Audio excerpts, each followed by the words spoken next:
એવું દેખાય મુમુક્ષુઓ આવે ત્યાગાશ્રમમાં, પછી એને કોઈક એવા હોય એ કંઈક એને મદદ કરી દે તો એ આખી જિંદગી એના થઈ જાય. એટલે એ એની ભૂલ છે કે આ બહુ જ ભગવાનના માર્ગમાં આ બહુ મોટો ઓલો કહેવાય. વિભીષણને રાવણે ગુણ કર્યો હતો. વિભીષણને લંકાની નગરીમાં રાવણ એને ચાન્ટિંગ કરવા દેતો હતો, નકર કોઈને કરવા જ નથી.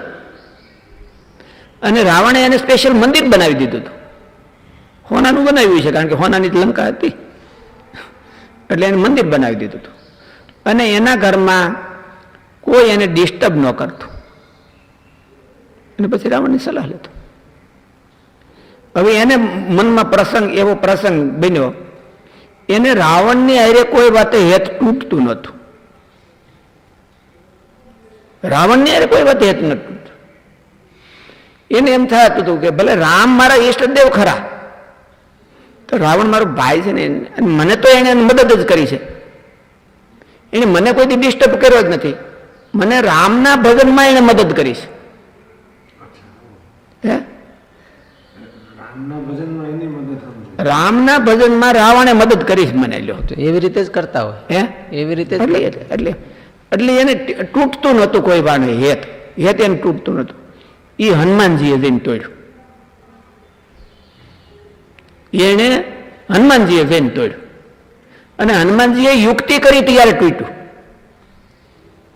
એટલે ઘણી વખત આપણને સ્પિરિચ્યુઅલ મદદ કરી હોય,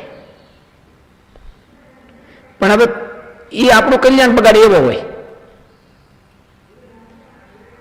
આપણું કલ્યાણ બગાડે એવો, કારણ કે ઠેઠ લગી ન પોગાડે એવું હોય અને વચ્ચે રોકી રાખે હોય, તો એની યાર તોડવું કે કેમ? તોડવું જ જોઈએ. એટલે વિભીષણે તોડ્યું હતું.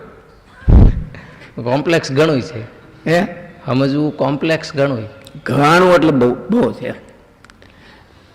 ઓલા આને બલિરાજાને આજ મારે જે વચનાપત્રમાં કીધું ને કે વિભીષણે તજો ભ્રાત ને પ્રહલાદે પિતાને ત્યાગ કર્યો ને, એ બધા એના અતિ ઉપકારી હતા. બલિરાજાએ ગુરુનો ત્યાગ કર્યો ને, બધા એના ઉપકારી હતા. એમાં વિભીષણને તો રામના ભજનમાં ઉપકારી હતા. ઓલા બધા તો ઠીક છે કે લૌકિક ઉપકાર હતા. વિભીષણને રામના ભજનમાં ઉપકાર હતો. રાવણનો ઉપકાર હતો એ બધો હાવ નહીં, રામના ભજનમાં ઉપકાર હતો એનો. તો એને રામમાં હેત કરવું કે રાવણમાં હેત કરવું? રાવણમાં તો હતું જ. એ તોડવું કે નહીં? રાવણમાંથી તોડીને પછી રામમાં કરવું કે શું કરવું? હવે એ વાત એ પોતાનો નિર્ણય લેવો પડે. મારે મારા જીવનું કલ્યાણ કરવું તો રાવણ હારે તોડવું પડે. નકર હું પૂગવું નહીં ઠેઠ. હું ઠેઠ પૂગવું નહીં. રામ રાવણનો યુદ્ધ થયું, તો યુદ્ધ થયું ને રામને રાવણ બે હામ આવી ગયા. રામને રાવણ બે હામ આવી ગયા. અને એમાં વિભીષણ તો આગળ છે રામની રક્ષા કરવા માટે. એનો ભગત છે એ આગળ ગઈ. એટલે રાવણે ભાડ્યો વિભીષણ, અને એનો પિત્તો ગયો રાવણનો. અને એવી એક શક્તિ મારી એને કે આને આગળ ને આગળ પૂરું કરી દો એમ વિભીષણને. અને વિભીષણને લાગ્યું તો પૂરું જ થઈ જાય. એટલે ભગવાને એનું બાવડું ઝાલી એને સાઈડમાં લઈ લીધું. રામે પોતાની સાથેમાં લઈ લીધી. અને મારે એવું કીધું ને કે રામને ઓલું મૂર્છા આવી ગયા. એ પછી મૂર્છામાંથી હનુમાનજી બેઠા કર્યા. એટલે પછી વિભીષણને રાવણને આરે હાવ તૂટ્યું. અરે કે મારા ઈષ્ટદેવને આમ મારે,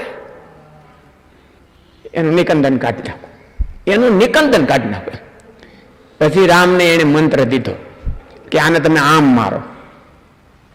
તમે એક આરે 31 બાણ ચડાવો, 20 ભુજાના અને 10 માથાના, અને એક એની નાભીમાં બાણ મારો. તઈ મરશે, નહીં તો મરે નહીં. એટલે રામે પછી રામ તો જાણતા જ હોય, પણ તોય વિભીષણને તોડવા હાટું વિભીષણના મનમાં રાવણની હારે હજી તંતુ એક તો લોહીની હગાઈ હતી. હગો ભાઈ હતો અને ઉપકાર કર્યો હતો અને રામના ભજનમાં ઉપકાર કર્યો હતો. હવે એને એની હારે તોડવું કેમ? એ તો રામ જ તોડાવી શકે, બીજો ન તોડાવી શકે, એ હનુમાન તોડાવી શકે.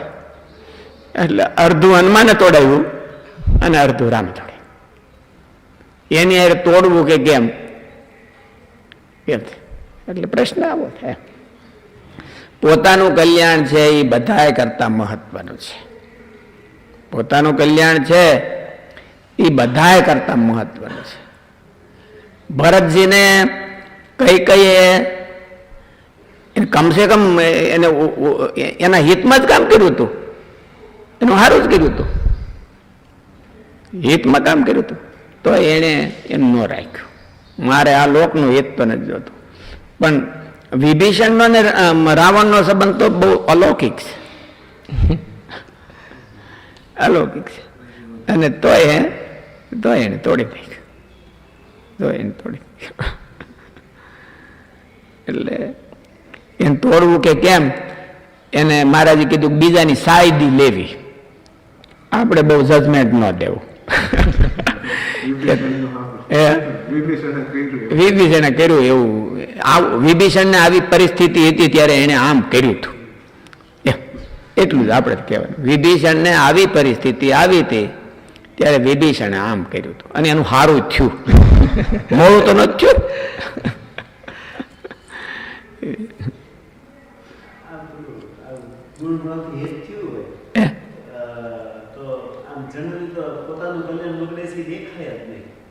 દેખાય પણ છતાંય મુમુક્ષુતા હોય તો દેખાય. વિભીષણની એ મુમુક્ષુતા કહેવાય કે મારે અલ્ટિમેટ રામને એની પાસે બે પક્ષ હતા કે રાવણનું હતે રાખવું અને રામનું હતે રાખવું, રાવણનું હતે રાખવું અને રામનું હતે રાખવું. પણ એને મનમાં એમ થયું કે રામનું તો તોડવા ન જોઈએ, તૂટવું ન જોઈએ, રામનું તો તૂટવું ન જોઈએ. એમ ધીરે ધીરે પછી ભાન થયું કે રાવણનું રાખવું ન જોઈએ. નકર રાવણનું પેલા તો એની પાસે બે વાના હતા કે રાવણનું મારે રાખવું જોઈએ. નફાવટ થોડું થવાય છે. અને વિભીષણ ભગવાનનો ભગત હતો તો એ કઈ ઓલો અને શું કે જે કૃતજ્ઞ તો નતો ને, નિમક હલાલ તો નતો ને, ખાનદાન નતો એમ. રાવણ ભલે ખાનદાન ન હોય પણ વિભીષણ તો ખાનદાન હતો. એટલે મનમાં એને ખાનદાની નો આડે આવે કે એક વખત મને એને મદદ કરી છે, કમસે કમ હું એનું માથું તો ન કપાવું, માથું કપાવું કે હવે તેને માથું કપાવું.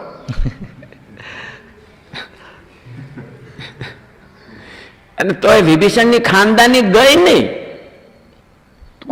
કોઈ એવું શાસ્ત્રમાં નથી કીધું કે વિભીષણ નિમક હલાલ. અટાણના લેખકો કહેતા હોય કે એને રાજદ્રોહ કર્યો અને ભાઈનો દ્રોહ કર્યો અને કુળનો દ્રોહ કર્યો. અટાણના લેખકો એવું કહેતા, આધુનિક લેખકો. જો ને બોલું હાલું